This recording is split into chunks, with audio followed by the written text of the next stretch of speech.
Kalau sudah di areal yang sudah hijau begini, justru aksesoris begini merusak. Oh, siap.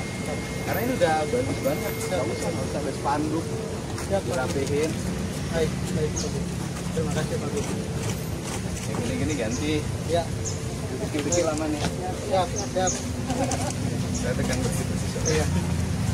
Oke. Kan udah jernih, yang warna-warni. Di situnya melengkung, di sininya dirapihin, ditamanin, indah. Ininya ditaikin. Waduh. Pak Wali Kota kalau ini bisa mancing. Yang angkatnya ada bedanya. Ini sungainya sungai apa sih? Ini Surkari cabang tengah. Cabang Sungai buangan limbah rumah tangga ya? oh iya.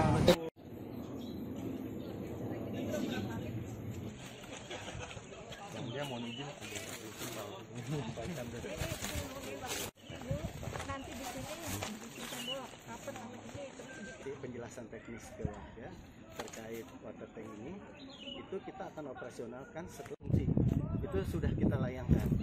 Nanti rekomendasinya apa itu yang kita perlu tambahkan. Tadi juga pernah dilakukan ke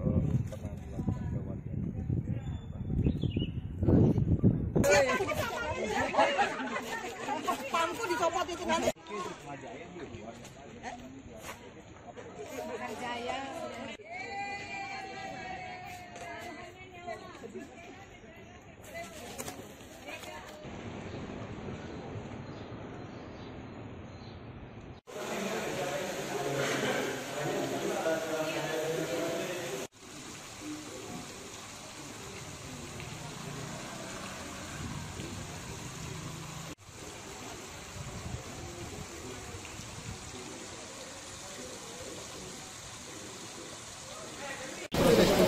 Yang intinya pesan saya adalah ke Pak Wali Kota, jangan biarkan rakyatnya mengalami ketakutan karena water tank. Siap. Kalau secara teknis misalnya bisa diperkokoh, dihilangkan rasa takutnya, perkokoh saja.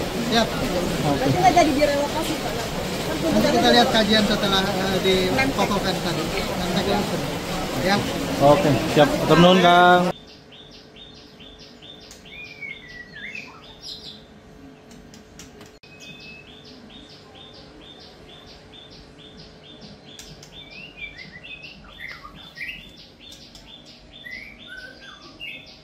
Bu, kalau boleh tahu kemiringannya sekarang sudah berapa? 25 cm itu kemarin terjawab ya oleh direksi PDAM. Bu, sebelumnya kan memang ini ada yang menyetujui dari pihak RW seberang ya Bu. Itu seperti apa sih Bu yang tadi Ibu ceritakan? Iya, karena sayangnya PDAM ini tidak berkomunikasi atau tidak transparan dan tidak ada sosialisasi untuk warga terdampak. Warga terdampak tuh yang mana sih? Pasti yang berdekatan dengan tangki air dong. Yang berdekatan dengan tangki air siapa? Ya warga di sini, harusnya warga sini yang dilibatkan gitu, bukan RW 12. RW 12 mah rumahnya jauh, tapi dia kena juga lah kalau misalnya ini sampai jebol. Tanggung jawab dia kan ada itu, sekolah. Terus masjid, ya kan? Itu bagian dari komunitas dia gitu. Tapi yang paling parah emang ke kita sih karena ini jaraknya dekat banget kan. Kalau lingkungan Ibu sendiri RW berapa Bu? Aku RW 26. Bu, kalau di RW 26 ini ada berapa rumah yang terdampak Bu? Ih banyak, ratusan ya. Karena ketika disimulasi itu, ini kan kayak air bah.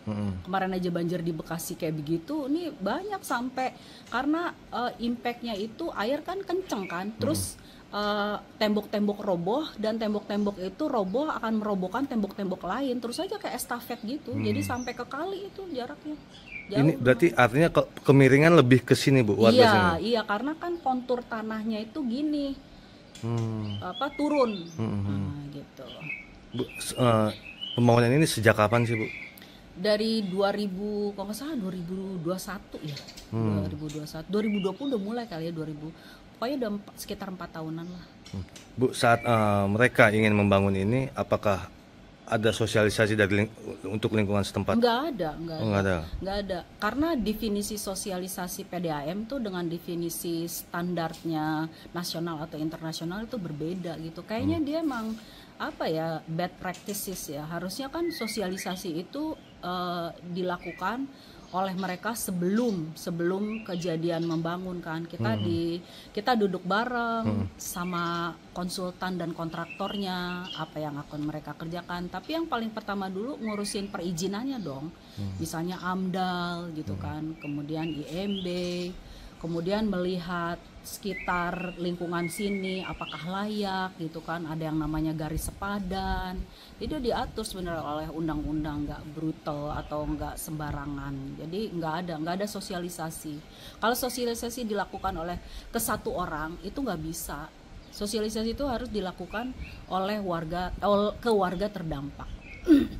Artinya sosialisasinya hanya satu orang atau gimana yang Ibu tahu? Sosialisasinya ke satu orang ya kalau pas awal-awal itu. Tapi itu nggak berlaku lah, sosialisasinya harus dilakukan ke warga. Jadi nggak ke satu orang, nggak. Dan itu harus duduk bareng. Tapi kan dengan catatan kalau tanah ini dan garis sepadan ini atau lingkungan ini layak untuk dibangun kan. Iya. Kalau memang melakukannya dengan benar, nggak sampai ada sosialisasi dong, kan nggak boleh tanahnya kan satu, kemudian garis padan, kemudian lingkungannya.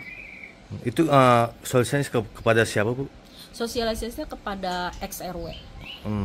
Artinya ada dugaan penyuapan nggak sih, Bu, untuk perizinan di sana? Nggak tahu aku nggak tahu. Nggak ada ya? Nggak tahu. Oke. Sejauh ini sudah ada pihak lingkungan sini yang dipanggil untuk PDAM, Bu?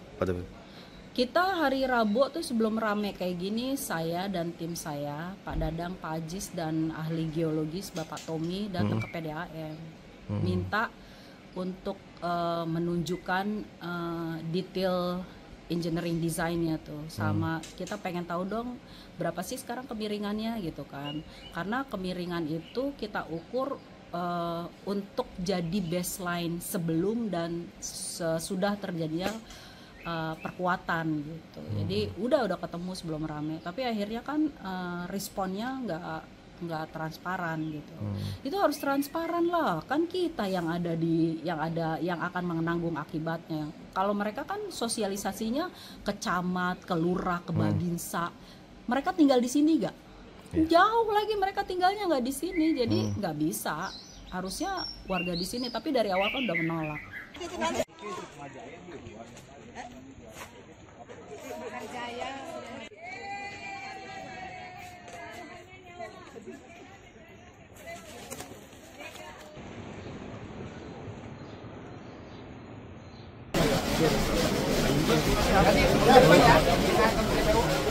Siap. Oke, siap. Lanjut.